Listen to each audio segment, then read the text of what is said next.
राधिका एक बहुत ही सिंसियर और हार्ड वर्किंग कॉलेज स्टूडेंट थी, लेकिन उसने अपने बचपन में फिजिकल अब्यूज एक्सपीरियंस किया था।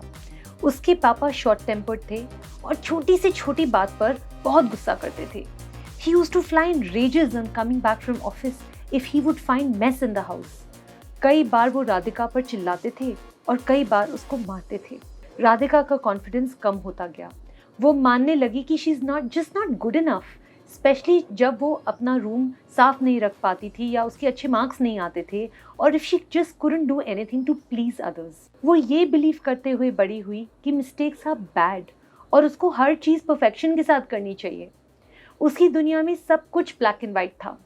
वो डेस्परेटली एक अच्छी लड़की, एक गुड गर्ल बनना चाहती थी, हर काम को परफेक्टली करना चाहती थी, पर एक छोटी सी गलती होते ही वो खुद को कोसने लग जाती। राधिका अब थेरेपी में मेरी क्लाइंट है। मैंने अपने पूरे करियर में ऐसे किसी इंसान को नहीं देखा who so harsh on themselves. Radhika is a typical example of a person with low self-esteem. Namaskar parents, I am Dr. Meghna, the therapist mommy. I'm a clinical psychologist, a trauma-informed therapist and a parenting educator. और आज मैं बात करूंगी low self esteem के बारे में। Self esteem important क्यों है और हम पेरेंट्स अपने बच्चों में हाई सेल्फ एस्टीम कैसे विकसित कर सकते हैं।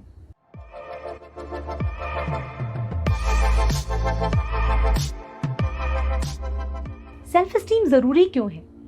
सेल्फ एस्टीम हमें जीवन में कोपिंग स्किल्स डेवलप करने, मुश्किल घड़ियों का सामना करने और नेगेटिव चीज़ों को पर्सपेक्टिव में रखने में मदद करती है।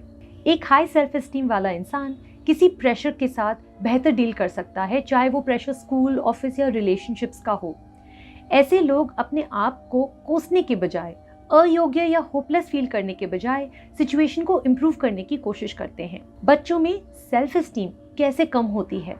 बच्चों और टीनेजर्स में लो सेल्फ एस्टीम के सबसे सामान्य कारण हैं ये: जब उनके पेरेंट्स या देखभाल करने वाले केयर गिवर्स अनसपोर्टिव हों, जब दोस्तों का खराब इन्फ्लुएंस हो, जब लाइफ में स्ट्रेसफुल घटनाएं हों जैसे पेरेंट्स का डिवोर्स या फिर मूविंग सिटीज़, शहर चेंज करना, स्कूल बार बार चेंज करना, शारीरिक या मानसिक या सेक्सुअल अब्यूज़ का शिकार होना, स्कूल में खराब परफॉर्मेंस होना, डिप्रेशन जैसे मूड डिसऑर्डर्स होना, एंग्जाइटी होना, बुलिंग या अकेलापन महसूस करना, या कोई भी शारीरिक समस्या या बीमारी विच इज़ क्रॉनिक। बच्चों को हाई सेल्फ एस्टीम के साथ बड़ा करने के लिए पेरेंट्स क्या कर सकते हैं? 1. Love unconditionally. अपने बच्चों को बताएं कि आपका प्यार उनके ग्रेड्स, उनकी परफॉर्मेंस, फ्रेंड्स, कॉलेज या उनकी चॉइसेस या उनके बिहेवियर पर निर्भर नहीं करता।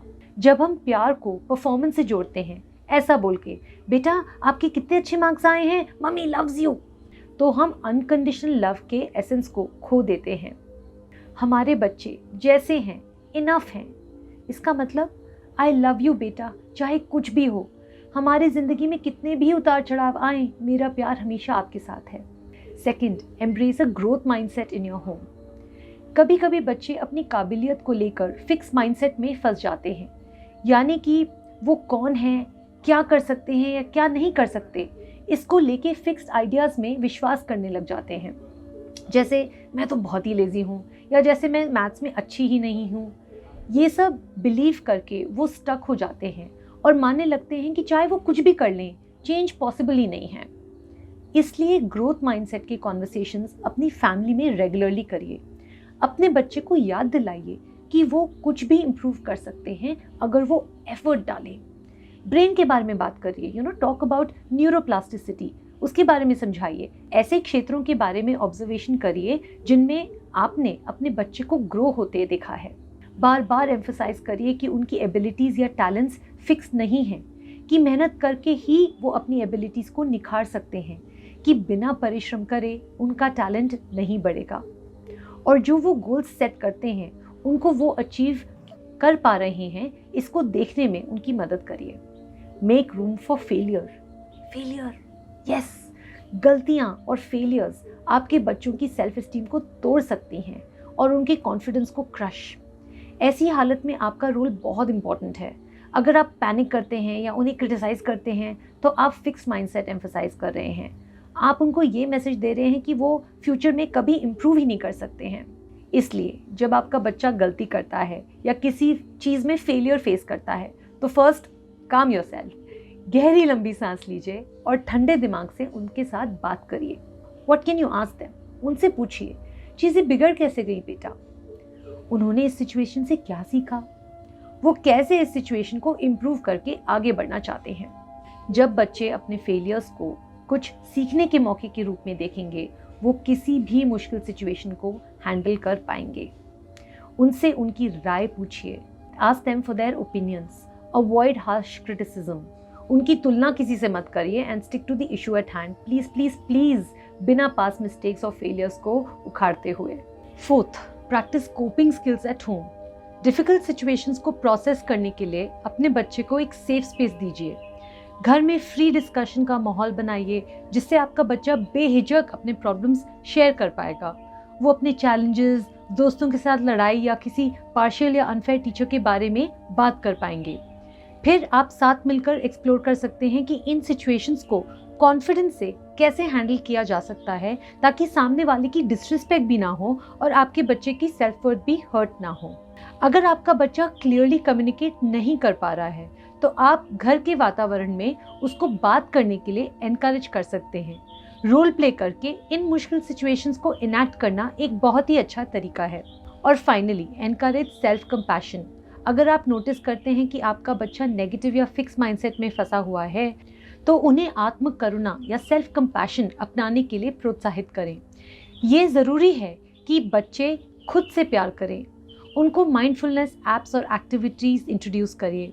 एफर्मेशंस या सकारात्मक मंत्र बनाने को और रोज़ पढ़ने को एनकरेज करिए। उनके साथ उनका विजन बोर्ड बनाइए। उनसे उनकी पॉजिटिव क्वालिटीज़ के बारे में बात करिए। ऐसा रोज़ करने से वो भी अपने लिए उन शब्दों का इस्तेमाल करने लगेंगे। अगर आपका बच्चा स्ट्रगल कर रहा है, उनको एनकरेज करिए अपने आप से ऐसे बात करने के लिए जैसे वो अपने किसी करीबी दोस्त से करेंगे अगर वो दोस्त स्ट्रगल कर रहा होगा। इससे भी हम अपने बच्चों को सेल्फ कंपैशन सिखा सकते हैं। हमें बच्चों का कॉन्फिडेंस उनके माइंडसेट से पता चलता है। कॉन्फिडेंट होने पर वो अपने आप को इम्प्रूव करना चाहेंगे और ग्रोथ माइंडसेट को अपनाना। लेकिन इस बदलाव को लाने में वक्त लग सकता है। हम उन्हें मजबूर नहीं कर सकते ग्रोथ माइंडसेट अपनाने के लिए, एफर्मेशंस प्रैक्टिस करने के लिए या चैलेंजिंग एक्टिविटीज़ ट्राई करने के लिए। लेकिन हम अपने प्यार और सपोर्ट से उनके कॉन्फिडेंस को बढ़ावा ज़रूर दे सकते हैं, ताकि वो उस लेवल से मैच करें जो वो सोशल मीडिया पर दिखाते हैं।